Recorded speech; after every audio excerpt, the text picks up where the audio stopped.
ఆయన. Please excuse me. Okay. నేను పుట్టింది, పెరిగింది చెన్నైలో. అండ్ స్కూలింగ్ చెన్నైలో చేశాను. తర్వాత హైదరాబాద్‌కొచ్చాను. మా నాన్నగారు ఇమ్మంది రామారావు గారు. అండ్ మా అమ్మగారు ఇమ్మంది పార్వతి. మా అత్తగారు, మా అయ్యగారు వైజాగ్‌లో ఉంటారు. తేను అప్పారావు అండ్ జయలక్ష్మి. సో, ఆహ్, ఇది మా కుటుంబం. ఇండియాలో ఉన్నారు. ఇంకా చాలా పెద్ద కుటుంబమే. అండ్ మా ఆయన, నేను, మా ఇద్దరు పిల్లలు అట్లాంటాలో ఉంటాం. అండ్ సో, చిన్నప్పటి నుంచి ఎక్కువ స్పిరిచువాలిటీ అంటే ఇష్టం. భగవంతుడంటే ఇష్టం. రామకథలంటే ఇష్టం. మా నాన్నగారు ఒళ్ళో కూర్చొని ఎక్కువ హ్మ్, థర్డ్ క్లాస్‌లో మనకి చెన్నైలో పవర్ కట్ అయితా ఉంటే, నేను మా నాన్నగారు ఒళ్ళో కూర్చొని భగవద్గీత శ్లోకాలు వినేదాన్ని. అట్లా నయనం చిందంతి శస్త్రాన్ని ఇట్లా అంటుంటే మనం అరే! మనలో ఒక వెలుగు ఉంటది. ఆ వెలుగు అన్నిట్లో ఉంటది. అంటే అంటే సూర్యుడిలో కూడా అదే వెలుగు ఉంటుందా అంటే, అదే వెలుగు ఉంటుంది అని అనేవాళ్ళు మా నాన్న. నాకెప్పటినుంచో ఏంటంటే మనం ప్యూర్‌గా రామకథ వినేటప్పుడు మనం ప్యూర్‌గా ఉంటే చాలు. అన్నిట్లో ఉండేది ఒకటే వెలుగుని ఎలా వచ్చిందో తెలీదు. ఈ శ్లోకాల వల్ల వచ్చుండొచ్చు. అక్కడుండేదే, ఆ స్టార్స్‌లో ఉండేదే, సన్‌లో ఉండేదే నాలో కూడా ఉంది. సో, నాకా గురువు కాన్సెప్ట్ అనేది చిన్నప్పటి నుంచి లేదు. ఆహ్, మనం ప్యూర్‌గా ఉంటే చాలు, మన రాముడిని అదొక థాట్ ఉండేది నాకు. మనం ఎంత ప్యూర్‌గా ఉంటే అంతగా మనం రాముడిని చేరుకుంటాం అన్న థాట్ ఉండేది. సో, అట్లా నేను ఆహ్, షిరిడి సాయిబాబాకి కనెక్ట్ అవ్వడము, ఎక్కువ పూజలు చేయడము, ఇదే ఉండేది. మా ఆయన దేవానంద్ నాకు చాలా పెద్ద సపోర్ట్. నాకు ఎన్నో ఫిజికల్ ఛాలెంజెస్ వచ్చాయి. ఫ్యామిలీ పరంగా, ఫైనాన్షియల్‌గా వచ్చినా ఆయన ఇచ్చిన సపోర్ట్ నన్ను చాలా పెద్ద సపోర్ట్ ఆ టైంలో. ఎంత స్పిరిచువల్‌గా ఉన్నా ఫిజికల్‌గా సపోర్ట్ ఉండాలి కదా! ఆయన ఇచ్చారు. తర్వాత ఒక స్టేజ్‌కి అంతా బానే ఉంది. ఫిజికల్‌గా నేను బాగయ్యాను. అండ్ అంతా బానే ఉండింది. బట్ స్టిల్ నాలో చాలా తపన పెరిగిపోయింది. పూజలు కాదు. ఎలా అంటే దసరా నవరాత్రులొస్తే 108 టైమ్స్ లలిత సహస్రనామాలు చదివేదాన్ని. అంతగా పిచ్చి. అయినా నాకు కావాలి. ఇది కాదు ఇంకేదో ఉంది. ఇది కాదు నేను. ఒక్కోసారి ఏడ్చేసేదాన్ని అమ్మవారి ముందర కూర్చొని. నాకు ఒక గురువు పంపించి అప్పటికి ఇక్కడ నేను జాబ్ చేయలే. నాకు ఒక గురువుని పంపించు. నాకు ఇది కాదు. నేను వేరేది ఉంది అన్నప్పుడు ఎక్కడ చూసినా యోగానంద గురువుగారు ఆహ్, వీడియోలొచ్చేటివి.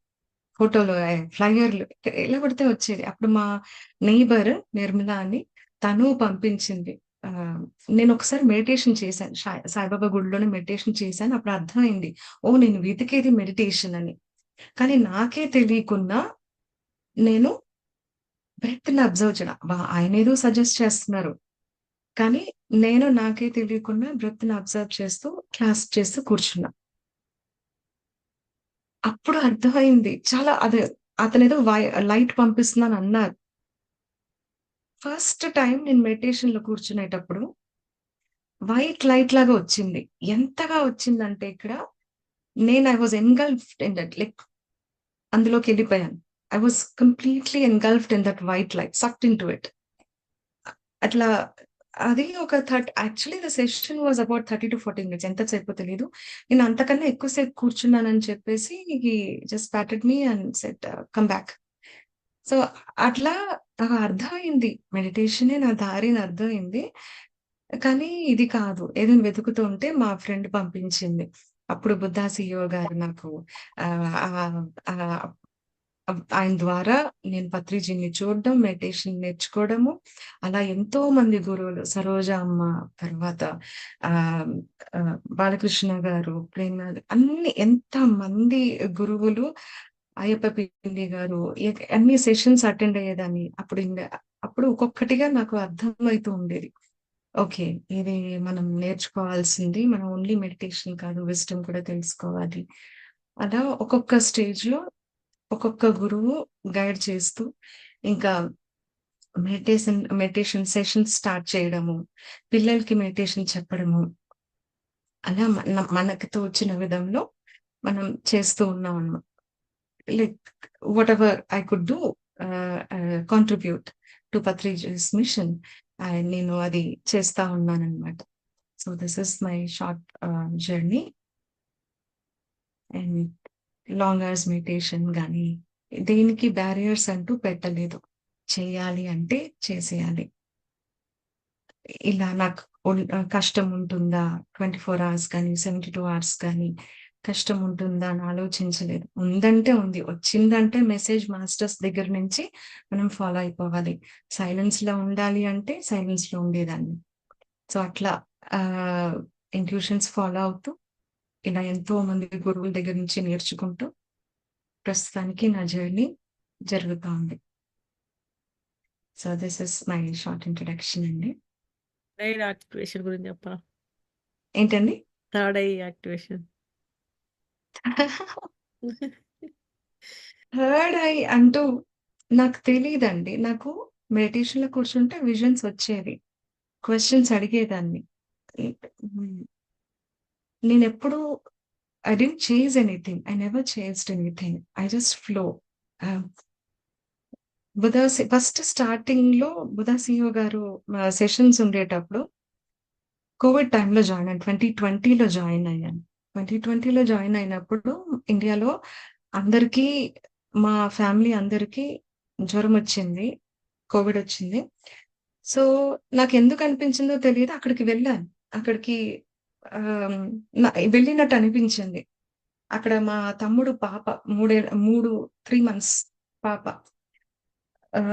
కూడా వచ్చింది. Somehow I went to the apartments and నేను చూడగలిగాను.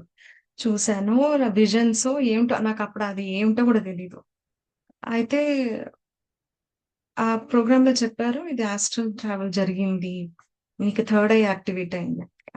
థర్డ్ ఐ అట్లాంటిది ఉంటదని గూడా తెలీదు నాకు. సో, విజన్స్ వస్తుంటే వస్తూ ఉన్నాయి. వెళ్ళానంటే వెళ్ళాను. తర్వాత నేర్చుకున్నాను. ఓకే. ఇదంతా థర్డ్ ఐ అని. నేను దేనికి యాక్టివేట్ చెయ్యాలని ఎప్పుడు సెషన్ ఆ! యాహ్! శ్యామల గారు సెషన్ అప్పుడు దసరా నవరాత్రుల్లో అటెండ్ అయ్యాను. ఇష్టంగా అటెండ్ అయ్యాను. ఎందుకంటే అమ్మవారికి నేను కనెక్ట్ అయ్యి ఉన్నాను కాబట్టి అదే ఆహ్, నేను వెళ్ళాను. అప్పుడు డిఫరెంట్ టెంపుల్స్‌ని చూడడం సాంబారంటే జరిగింది. అట్లా. ఓకే. యెస్. ఓకే. ఓకే. అట్లా గాని దానికోసం ఐ డిడ్ంట్ చేజ్ అండి. Third eye activation. ఏది వస్తే అది యాక్సెప్ట్ చేసేదాన్ని. కొన్ని రోజులకి లైక్ ఫస్ట్ నేను విజన్స్ చూసేదాన్ని కదా! తర్వాత నాకు విజన్స్ రావట్లేదు. ఫ్లిక్కర్ అవుతది. జరిగేది నాకు తెలుస్తది. అంటే I know the gist of it. But I don't see the visions or I don't get the images like a video which I used to see. ఒక ఫ్లిక్కర్ లాగా వస్తా ఉంటది. అంతే. కానీ తెలుస్తది. అంతే.